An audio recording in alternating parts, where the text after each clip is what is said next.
effectivement, l'arrivée du général Kianou au Niger a été une grande chance pour nous et voilà pourquoi nous avons applaudi. On attendait que cela. Si aujourd'hui le général Kianou n'était pas au Niger, on allait avoir toutes les difficultés ici. On dit que ces gens-là ont été arrêtés à Niamey, mais c'est parce que c'est le général Kianou qui est au Niamey. Si ces militaires n'étaient pas à Niamey, mais c'est le nommé le Bazoum qui est parti, c'est Bazoum qui a tout fait pour les protéger. Voilà pourquoi aujourd'hui nous sommes sur la bonne marche. Notre chance aujourd'hui, vraiment, c'est d'avoir l'AIS. Ça, il faut rendre grâce à Dieu. Il faut vraiment remercier ceux qui se sont battus pour que l'AIS soit aujourd'hui là. Il faut lutter pour maintenir. Il faut lutter pour maintenir les caps. Et encore remercier nos services de renseignement, comme Bayala a dit, qui ont su qu'il faut travailler en bonne intelligence. Aujourd'hui, les services de renseignement du Burkina Faso, du Mali et du Niger travaillent en très bonne intelligence. Et c'est grâce que c'est cette complicité dans le travail là entre nos services de renseignement qui a permis vraiment d'arrêter ces incidents. Maintenant, là où il faut mettre l'accent, c'est de sortir du sentimentalisme. Et il faudrait que, en fait, voyons le monde, je l'ai dit en tant que philosophe, voyons le monde de façon scientifique et non pas de façon métaphysique. Tout notre mal est que, malgré tous les efforts, malgré toute notre bonne volonté, vous m'excusez, mais nous sommes très croyants. Le monde n'est pas un monde de croyants aujourd'hui. Nous ne pouvons pas être plus croyants que les Arabes et plus croyants que les Israéliens.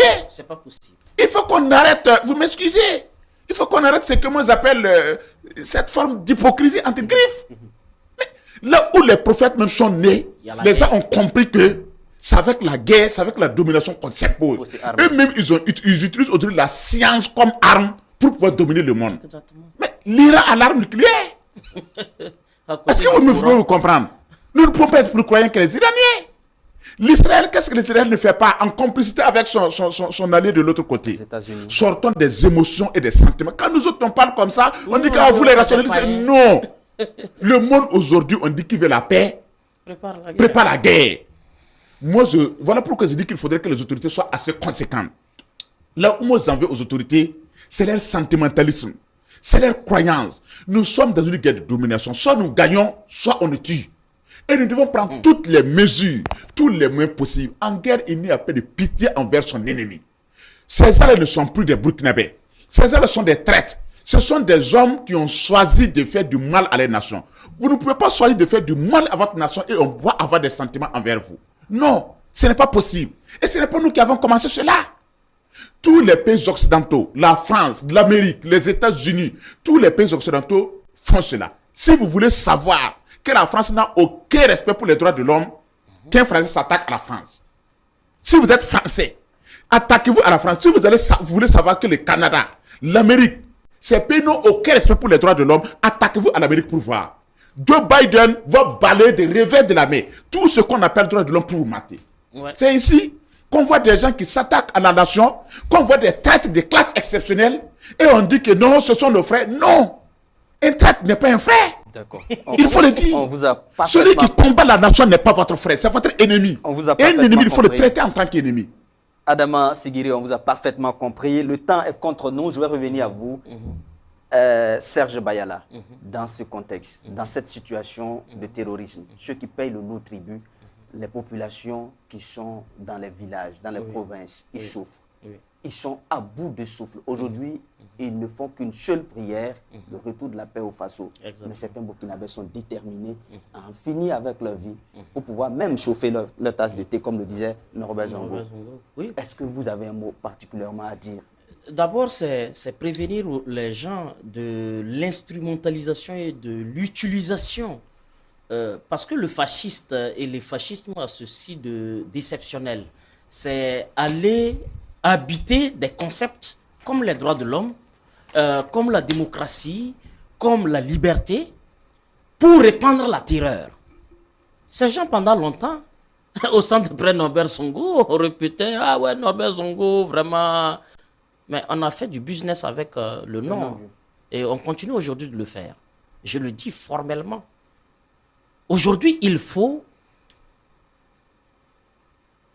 constater pour les populations que tous ceux qui sont aujourd'hui nommément cités se sont réclamés être des héritiers de Thomas Sankara, être des héritiers de Norbert Zongo, de Kizerbo, de Norbert Zongo et tout le reste.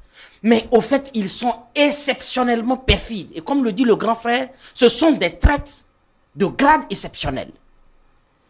Parce que les mêmes ont passé tout le temps à dire certains Burkinabés sont capables, comme le disait Norbert Zongo, de brûler le pays pour chauffer leur café. En réalité, c'est eux. C'est eux qui le font.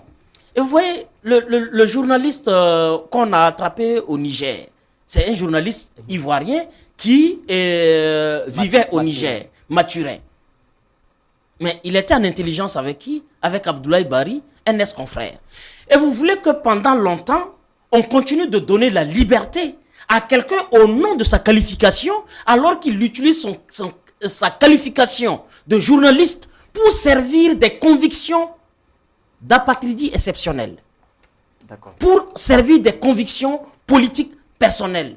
C'est à cause de ça, je pense qu'en conséquence, pour protéger les populations, qui sont les premières visées par cette grande machination, cette boucherie en préparation et dont les premiers actes ont eu lieu à Bassalogo, c'est de dire que des mandats internationaux doivent être émis systématiquement dès aujourd'hui contre ces personnes recherchées par l'État burkinabé comme des terroristes de grade exceptionnel. Ne serait-ce que cet acte, ça va commencer à apaiser les cœurs des Burkinabés et nous rassurer que les populations ne seront pas massacrées. D'accord, on va oser croire que cela va arriver. Le ministre a dit que dans les jours à venir, des audios seront diffusés pour que tout le monde puisse prendre connaissance du contenu de ces audios-là. Il a aussi dit la récréation est terminée et c'est là qu'on va finir. Chacun, un mot pour finir et on va être vraiment succinct, vraiment bref parce que le temps est parti. Adama Sigiri, je vous donne la parole. La récréation est terminée. Pour vous, qu'est-ce que vous attendez? Non, la récréation même d'ailleurs a été assez longue parce que quand nous étions à l'école primaire, une récréation, ça ne dépasse pas 30 minutes. Une récréation de 2 ans déjà, c'est une longue récréation. Mais tant mieux maintenant si elle prend fin parce que nous autres, nous avons toujours dit que la récréation doit prendre fin. Pour nous autres, si c'était nous autres, là, dès les 2-3 premiers mois même de la prise du pouvoir par le capitaine Ibrahim Traoré, la récréation allait prendre fin. Tant mieux aujourd'hui si la récréation va prendre fin, il faudrait vraiment qu'elle prenne fin parce qu'on ne peut pas continuer dans ce sentimentalisme-là. On ne peut pas continuer pendant que nous sommes en train de faire des efforts, pendant que nos populations souffrent lamentablement, pendant qu'il y a des milliers de personnes déplacées internes et que nous faisons tous les efforts pour conquérir ce pays, on ne peut pas continuer à tolérer, surtout des Burkinabés, qui rentrent en complicité avec d'autres personnes pour faire du mal à cette nation. Il faudrait que les autorités prennent sur toute la ligne des mesures conséquentes pour pouvoir mettre fin à cela et surtout à ces velléités de déstabilisation du pouvoir par des Burkinabés. Merci beaucoup, Adama Amadé Sigiré.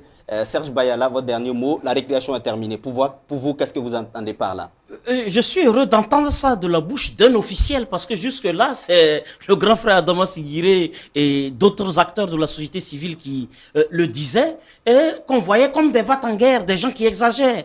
Mais comme désormais, cela vient de la bouche de l'officiel lui-même, on espère que l'officiel lui-même accomplit ses propres mots et qu'il va mettre en œuvre la fin effective de la récréation. Cela appartient exclusivement à l'exécutif. Parce que nous autres, en tant que civils, en tant que population gouvernée, nous n'avons pas de prérogatives pour décider de qui doit aller en prison, qui doit subir la loi. On dit que mieux vaut tard que jamais.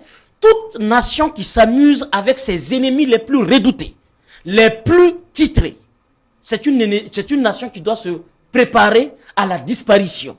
Et nous pensons que le Burkina Faso, à travers cet acte, s'invite lui-même à nous résister. Et pour que nous allions vers une résistance victorieuse, il faut une lutte permanente. Et cette lutte permanente, elle passe par la mise au terme d'une récréation de 2 ans. Et fort heureusement qu'elle a été annoncée par les officiels elles-mêmes. Merci.